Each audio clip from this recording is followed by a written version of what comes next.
तर आजच्या व्हिडिओमध्ये मी तुमच्याबरोबर बाजरीपासून तयार होणाऱ्या कुकीज कशा करायच्या याची रेसिपी शेअर करते आहे. खूप सोपी रेसिपी आहे. घरात अवेलेबल असणाऱ्या साहित्यामधूनच ही होते आणि टेस्ट विचाराल तर अप्रतिम. तर सगळ्यात आधी 1 कप आपल्याला बाजरीचं पीठ घ्यायचं आहे आणि त्यामध्ये अर्धा कप गव्हाचं पीठ घालायचं. आता यामध्ये 1 टीस्पून मी ओवा घेतलेला आहे. चांगला हातावर कुस्करून यामध्ये घालायचा आहे. आपण मसाला कुकीज बनवतो आहे आणि मसाला क्रॅकर किंवा तुम्ही याला म्हणू शकता. यामध्ये 2 टीस्पून धना पावडर, 1 टीस्पून जिरा पावडर, 1 टीस्पून बेडगी मिरचीचं लाल तिखट, 1.5 टीस्पून पिठी साखर, पाव चमचा हळद आणि अर्धा टीस्पून काळी मिरी पावडर आपल्याला घालायची आहे. 2 टेबलस्पून पांढरे तीळ आणि त्यानंतर चवीनुसार मीठ, 2 टेबलस्पून बटर आणि 2 टेबलस्पून ऑलिव्ह ऑइल मी घातलेलं आहे. तुमच्याकडे नसेल तर नॉर्मल ऑइल तुम्ही घालू शकता. त्यानंतर अर्धा टीस्पून यामध्ये बेकिंग पावडर आणि 1/4 टीस्पून बेकिंग सोडा यामध्ये घालायचा आहे, ज्यामुळे आपल्या ज्या कुकीज आहेत त्या मस्त अशा खस्ता होतात. इथे तेलाचं प्रमाण तुम्ही कमी पण करू शकता किंवा तेलाऐवजी तुपाचा पण वापर करू शकता. तर आता हे सगळं छान मी मिक्स करून घेणार आहे आणि बाजरीपासून सुद्धा मसाला कुकीज एवढ्या टेस्टी होतात यावर खरंच तुमचा विश्वास बसणार नाही. कारण मसाला क्रॅकर्स किंवा कुकीज मी पहिल्यांदाच ट्राय केलेले आहेत. ॲक्च्युली या कुकीज नाही आहेत, क्रॅकर्स आहेत. जसे मस्त सॉल्टी बिस्किट येतात मोनॅकोचे वगैरे त्यासारखे हे लागतात. त्यानंतर इथे मी बारीक चिरलेल्या 2 हिरव्या मिरच्या आणि थोडीशी कोथिंबीर घेतलेली आहे आणि आता हे कोमट पाण्याने आपल्याला हे मळून घ्यायचं आहे. आता ही मिलेट क्रॅकर आहे, हे एकदम हेल्दी आहे आणि जर तुम्हाला इथे पूर्णपणे ग्लुटन फ्री बनवायचं असेल तर जिथे आपण गव्हाचं पीठ घातलेलं आहे तिथे संपूर्ण तुम्ही बाजरीचं पीठ वापरू शकता. परंतु बाजरीच्या पिठाला थोडीशी बाइंडिंग कमी असते आणि त्यामुळे मी इथे गव्हाचं पीठ वापरलेलं आहे. फक्त भिजवताना कोमट पाण्याने भिजवा आणि इतका जबरदस्त क्रॅकर्सचा प्रकार तयार होतो. आणि बऱ्याच वेळा असं होतं की आपल्याला गोड बिस्किटं खाण्याची इच्छा नसते, त्यामुळे असे क्रॅकर्स आपण चहासोबत जसं नमकीन खातो त्याप्रमाणे त्या वेळेला तुम्ही इथे या क्रॅकर्सचा वापर करू शकता किंवा हे क्रॅकर्स टी टाईमला खाऊ शकता. खूप टेस्टी आहेत, सोबत हेल्दीसुद्धा आहेत. आणि आता हे आपल्याला छान मळून घ्यायचं आहे आणि असा थोडासा घट्टसर याचा गोळा करायचा आणि 15 मिनटं ठेवायचा आहे याला झाकून.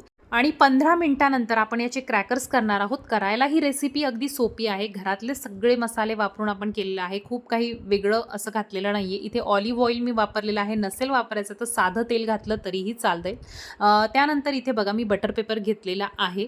तुम्हाला पाहिजे तर एका ताटाला थोडंसं तेल लावूनसुद्धा आता जे आपण लाटणार आहोत ती प्रोसिजर तुम्ही करू शकता. तर आता इथे हे चांगलं आपल्याला लाटून घ्यायचं आहे. साधारणतः थोडीशी जाडसर पोळी जशी असते त्या पद्धतीने आपण याला लाटून घेणार आहोत. अगदीच पातळ नाही आणि खूप जाडसुद्धा नाही. जनरली कुकीज ज्या आपण बनवतो त्या थोड्याशा जाड असतात, परंतु क्रॅकर्स थोडेसे पातळ असतात. आपण बऱ्याच वेळा बाहेरून बाजारामध्ये क्रॅकर्स बिस्किट घेतो, तर त्या पद्धतीचे आपण इथे बिस्किट तयार करत आहोत. आणि मसाला यामध्ये एवढा फ्लेवरफुल लागतो. हा जो मसाला जसा मी सांगितला, तुम्ही जर सेम टू सेम तशी रेसिपी केली तर इतका टेस्टी लागतो की तुम्ही खाल्ल्यानंतर नाव घेणारच आहात प्राजक्ताज किचनचं. आणि त्यामुळे चॅनलवर नवीन असाल तर फॉलो आणि सबस्क्राईब करायला विसरू नका.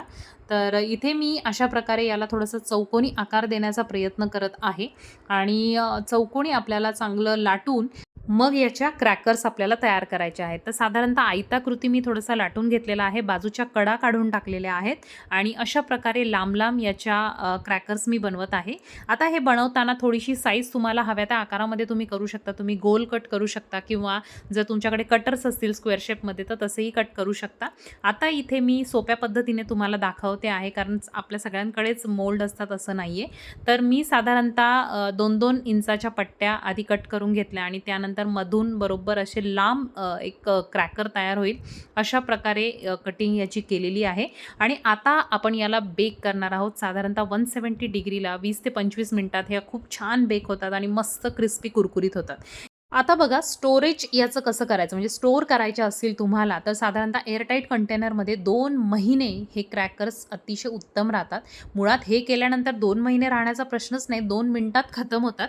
कारण याची टेस्ट खूपच छान आहे आणि थोडंसं तिखट असल्यामुळे सगळेच खातात. म्हणजे ज्यांना डायबिटीज वगैरे आहे ते सुद्धा खाऊ शकतात आणि खूप छान बनतात. मिलेटमध्ये आहे, तुम्ही 100% ग्लुटन फ्रीसुद्धा ही बनवू शकता.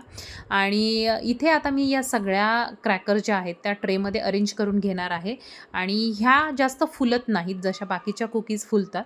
तर ह्या ॲज इट इज तयार होतात, फक्त मस्त अशा क्रिस्पी होतात. तर 170 डिग्रीला साधारणतः 20 मिनिटं मी याला बेक केलेलं आहे आणि तुम्ही बघू शकता इतका छान मसाल्याचा फ्लेवर सगळ्या घरात पसरला होता. तर हे तुम्हाला केल्यानंतरच लक्षात येईल. तर ह्या आपल्या क्रॅकर्स रेडी आहेत आणि तुम्हाला याचा आवाज दाखवते. मस्त अशा क्रिस्पी झालेल्या आहेत आणि थोड्याशा त्या थंड झाल्या की खाण्यासाठी एकदम रेडी आहेत. तर अशा प्रकारे बाजरीच्या पिठापासून मस्त असे हेल्दी क्रॅकर्स, मसाला क्रॅकर्स तुम्ही बनवू शकता.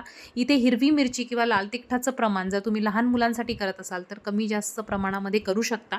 परंतु मसाले मी बाकी सांगितलेले आहेत ते थोडेसे त्या पद्धतीने टाकून बघा, खूप छान टेस्ट येते. तर आता एक क्रॅकर तुम्हाला मी क्रॅक करून दाखवते. तर मस्त आपला क्रॅकर इथे रेडी आहे आणि हे बघा मस्त लगेच क्रॅक होतो आणि खूपच टेस्टी आहे. सो नक्की ही रेसिपी ट्राय करा. व्हिडिओ आवडला तर लाईक, शेअर, सबस्क्राईब करायला विसरू नका. चॅनलवर नवीन असाल तर फॉलो करा, ज्यामुळे जेव्हा जेव्हा नवीन व्हिडिओज येतात त्याचं नोटिफिकेशन तुम्हाला मिळतं. तर चला भेटूयात एका नवीन व्हिडिओमध्ये एका छानशा रेसिपीसोबत. तोपर्यंत मी एन्जॉय करते हे क्रॅकर्स, टेस्टी क्रॅकर्स आणि भेटते तुम्हाला एका नवीन व्हिडिओमध्ये. Bye bye.